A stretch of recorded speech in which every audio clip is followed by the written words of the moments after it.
Hey guys, this is Jason, and yep, we are doing another Disney review from the Disney Renaissance, and this one is another one of my favorites, where we're going to be talking about a film that has a tale as old as time, song as old as rhyme, Beauty and the Beast, directed by Gary Trousdale and Kirk Wise, and it came out in 1991. And it is about Belle, who lives in a small town that loves to read books, but finds out that her father has been taken into a dark castle where she has to go and rescue him. But to her surprise, when she gets to the castle, she unfortunately gives her life for her father so that she can be imprisoned by the Beast, who has been under a spell that made him a beast for years, and the only way that him and his other attendants to be human again is for him to fall in love with Belle and earn her love in return. Then the spell will be broken. So just like with the other Disney reviews, this one is going to have some spoilers, so if you have not seen Beauty and the Beast, then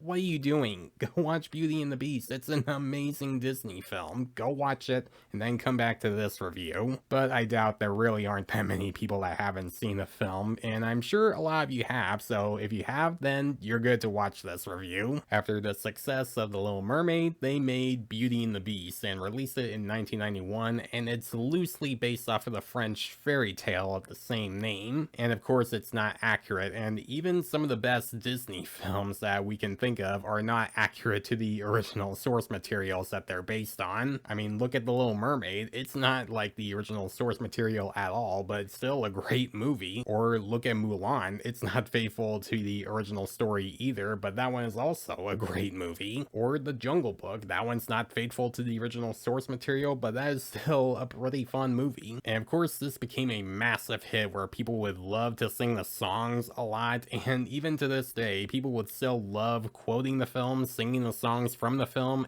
and cosplaying as the characters as well. Now, the biggest thing about this film is that this could have been a game changer for a lot of films, and it was already, but would have been an even bigger game changer when it comes to the Oscars. And what I mean by that is that this is the first animated feature film to be Oscar nominated for Best Picture. Yep, Best Picture for an animated feature. That is unheard of. You don't see a lot of animated films get that nomination. Unfortunately, it didn't win. It lost to Silence of the Lambs. And I love Silence of the Lambs, although there are times where I do think, like, what if Beauty and the Beast got that Oscar win instead of that film? Like, that would have changed some things if Beauty and the Beast got that award. Now, one of the things that people love to talk about with this film, other than the characters and the songs, is the message, where when some characters learn about what true beauty means, where they learn that true beauty doesn't come from the outside and it's what's inside that counts. Where the inner part in you is the most beautiful thing about you, not the outside, the inside. And that's a great message for kids to learn, where they get to see what true beauty is really about. And you know what they say, don't judge a book by its cover. And that's why I've always loved Beauty and the Beast. It's one of, if not my favorite Disney film of all time. It's a fight between this and The Lion King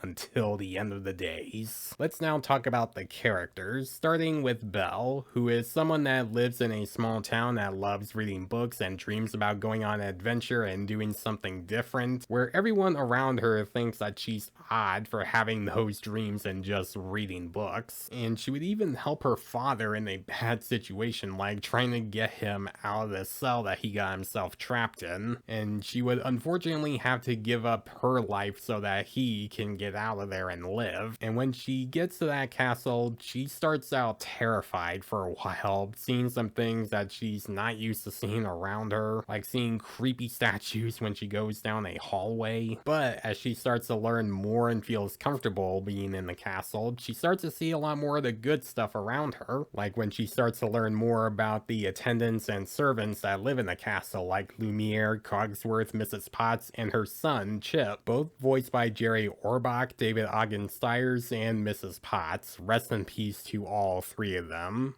which, by the way, David Ogden Stiers is also the voice of the narrator in the beginning of the film. Thought that would be a fun thing for you to notice if you watched this film recently. But the best thing about Belle is that as the film progresses and she learns more about the Beast, she doesn't see him as a monster anymore. She sees him as a person, and all that makes her one of my favorite Disney princesses, up there with Ariel from The Little Mermaid, where of course when Belle and the Beast start to talk to each other, they don't really get along for a while, mostly because she's seen him as a beast for the first time and the Beast has a serious anger issue. That is until the Beast rescues her from a pack of wolves, and after he gets injured, she decides to return the favor and take him back to the castle. And after that, we see both of them slowly grow fond of each other, where you get to see a little bit of that romance blossoming just a little bit. And we might as well talk about the Beast himself, and he may start out as a big hairy monster with anger issues, but as the film progresses, you see him try to get better throughout the film and try to keep himself together. And it's still hard for him to do that because whenever he sees something that's not going his way, he gets very upset easily, and when he loses his temper in front of Belle, he feels bad about it. And when you see him get better throughout the film, you actually want him to be with Belle because now you're seeing him grow more mature as a character. And that's definitely a big arc for the Beast, where he does start off as an unlikable hothead to a more mature character. And when you see the two of them slowly bonding, you do start to care for them as a couple, even though this is still a slow start of them becoming a couple. Now, even though I said that the message is mostly about what beauty is in the inside, there are some characters in this film that don't believe that. Like, of course, as you might be expecting, Gaston, a self-absorbed hunter who is constantly trying to marry Belle. And he provides a lot of humor in this film, mostly because a lot of people like to look at him and say how handsome he is, and he makes jokes about that throughout the film. Because I'm Gaston, we are destined to be together, Belle, because we are two of the most beautiful people in this village. And that's really what Gaston is trying to do. He wants to marry Belle because they're both good looking in the village, but he doesn't really understand what true beauty really means, and he obviously doesn't care. Where he can even do some of the worst things that you can think of just so that he can be with her, like coming up with a lie about her father being crazy just so that he can get her to marry him, which is a very despicable thing for him to do, making him another great villain from this Disney Renaissance era. And he becomes a much more threatening villain when he finds out that the Beast is real and he decides to go to the castle and kill him, where he is technically a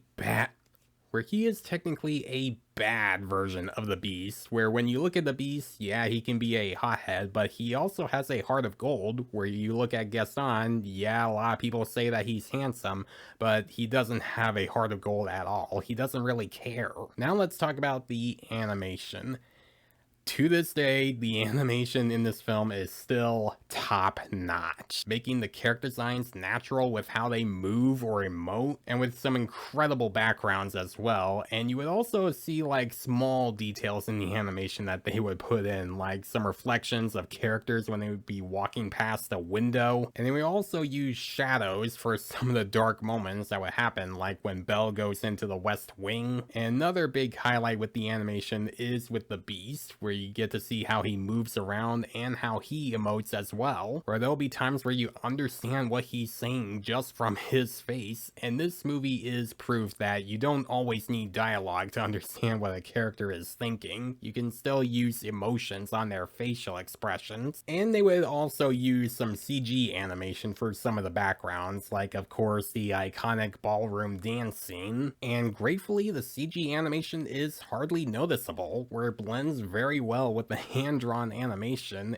and it all looks incredible, even to this day. Now, this movie came out 24 years ago, and I rewatched this film for this review, and the animation still looks amazing. And now for the songs, which of course are another highlight of this film and are once again composed by both Alan Menken and Howard Ashman. And this is unfortunately one of Howard Ashman's last films that he was a part of before he died, where he's known for giving a mermaid her voice and a beast her soul, which is a text that you would see in the credits for Beauty and the Beast. And rewatching both this film, Aladdin, and The Little Mermaid, knowing that he was a part of the music, definitely makes it feel sad knowing that he's gone. And as usual, they make some of the best songs for this film. Like, the first song is just called Belle, where you get to learn more about Belle as a character and how she tries to fit into this small town. There's also Gaston, where you get to learn about why a lot of people love him so much. Be Our Guest is a fun song where the servants give Belle food and also show their personalities. Something There is supposed to be another song showing how Belle and the Beast's relationship is slowly blossoming, where it shows them going from liking each other to later something more than just that. There's also the mob song where both Gaston and an angry mob go to the castle to find the Beast. And finally, there's the song Beauty and the Beast, sung by Angela Lansberry, rest in peace, where it shows Belle and the Beast finally being together and slowly dancing in the ballroom. All the songs in this film are great. There's not one song in this film that's the weakest one, and when you think of Beauty and the Beast, you instantly think of either the songs or the characters, like Belle or Beast or Gaston or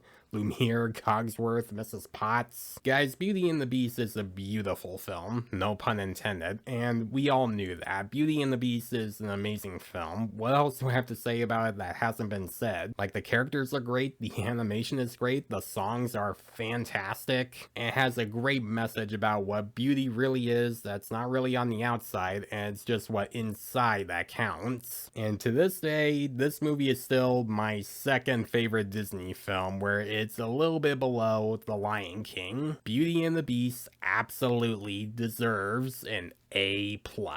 So guys, if you have seen Beauty and the Beast, what do you think about it? Do you think it holds up, or do you think that this is one of the weakest Disney films? And if you think that, then okay, that's fine. Let me know in the comments below. And as always, if you like this video, then please leave a like and subscribe to my channel so you don't miss a thing, because it helps my channel grow. Hit the notification bell so you know what other videos I'm posting. Follow me on Facebook and Instagram. Thanks for watching, guys, and I'll see you in the next one.